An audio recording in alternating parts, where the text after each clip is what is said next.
Assalamu alaikum wa rahmatullahi wa barakatuh. May the peace and blessings of the Almighty be on one and all. Today we will be discussing another very, very important topic, and that is what we see around us. What do we see? We see a lot of things. One of them is everybody is running. Everybody is racing. Racing to do what? Racing to get more, to have the latest, to have everything the others have and even more and better, and to see who has the best and so on. This is more like a rat race, the race behind materialism. If we are to run behind materialism, materialism has no end. A lot of the times the example that people give is that of the mobile phone. We always want the latest, even if the phone we have does our job and it is good and it has been faithful to us, we still want to change it, we want to update it. Sometimes when we cannot even afford to have a mobile phone and we would have it, we would borrow, we would live on that which is credit, in the sense that we owe people and we don't even have the means to own something and we want it. The same applies to a motor vehicle, where you have a person who has a car, they've barely afforded it, but they want another one. They want to update it, and they keep on updating it, and they look at the other one, and they want that one as well. And then they are never happy with what they have, because they see what others have. We are taught as Muslims, be happy with what you have. Look at what you have, concentrate on it, and thank the Almighty for what He has given you and for where He has placed you. And this is the contentment of the heart that is required by a believer. And we need to know, yes, if you can afford it very comfortably, then go to it. And maybe perhaps you are allowed to have it. But what you do need to understand, and I do need to understand as well, is that I need to tailor-make my life according to my budget. What I have is the budget.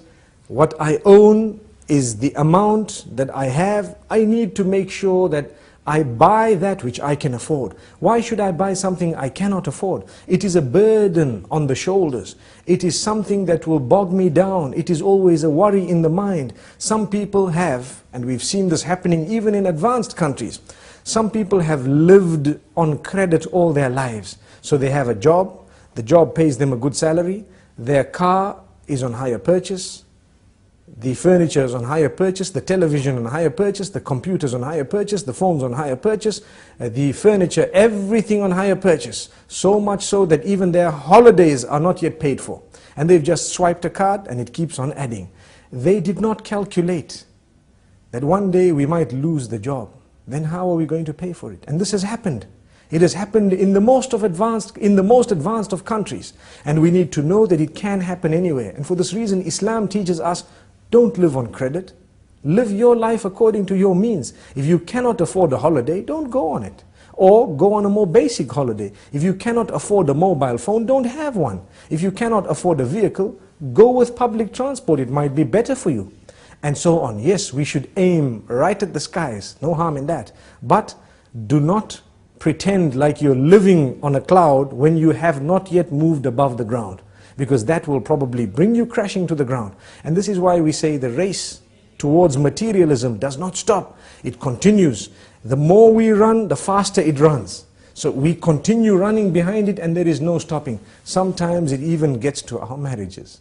And this is a point that might be a red button being pressed, but we need to say it. When a person is used to changing everything, every time a new model is out, they want a new car, a new phone, a new watch, a new this, a new house, some people who are weak, it might even seep into their marriages, where they no longer are interested in their own wives. Why? There is a new model out, so to speak. What does that mean? There is someone who wears a different type of clothing, who has a different cut, different likes, and everything is totally different, much younger and so on. We need to be careful. We should never allow this to seep into that department of our lives. And for this reason we say, harness it from the very beginning and you will be calm. You will lead a relaxed life. How many poor people do we have who sleep very well? And on the other hand, how many rich do we have who cannot sleep without a sleeping pill? How ironic. It should have been the other way around. But the reason is, sometimes the more we get, the more we want. And for this reason, the Almighty keeps us sometimes slightly backward, so that we can enjoy our sleep, we can have a happy home. So many people, that when they've got enough money, enough time, enough good health, so to speak, they tend to think of sin, and they'd like to go and spend it in the casinos, on people whom they are not supposed to be spending it upon, spending nights out, engaging in adulterous affairs, and so on, because they've got the time to do that, the wealth to do that, the health to do that.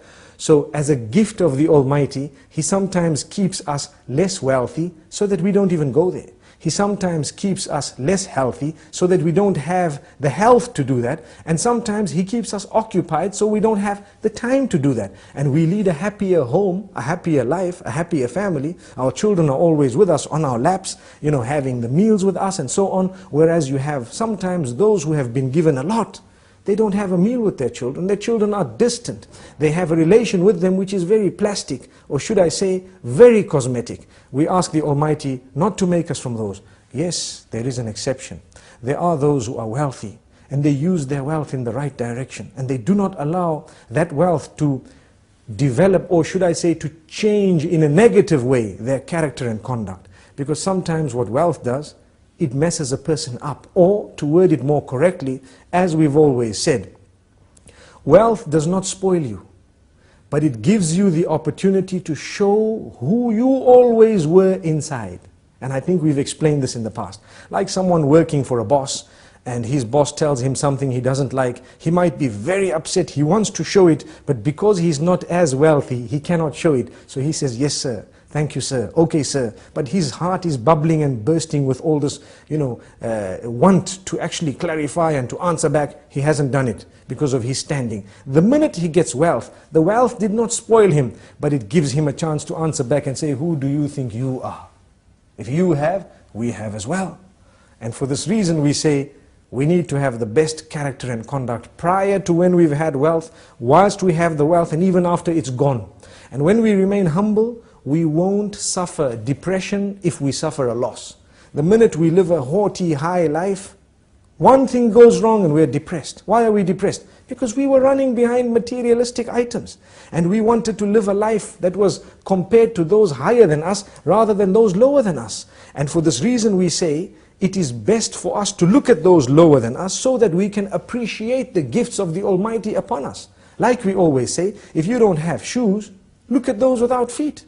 And you will realize, at least I've got my feet, I might not have shoes. And this is just one example. In this way, there are so many examples. The youth out there, definitely the media plays a big role, a very big role, in convincing people to want things that they don't actually need.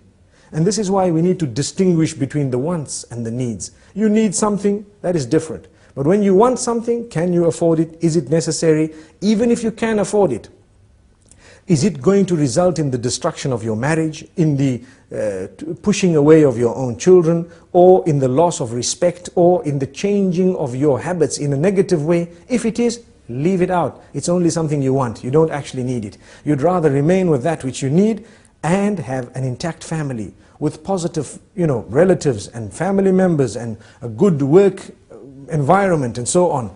That is much, much better than being a person who has everything, no friends, no family, nothing good in life.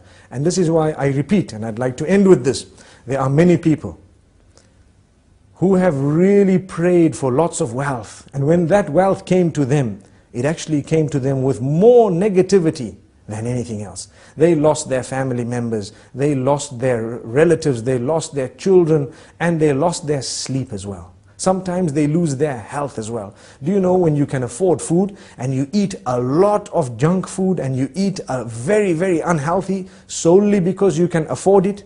Sometimes the Almighty does you a favor, you simply cannot afford it, and you don't know that the gift, or should I say, the side kick of that was that you would remain much healthier than those who could have afforded everything and did have it.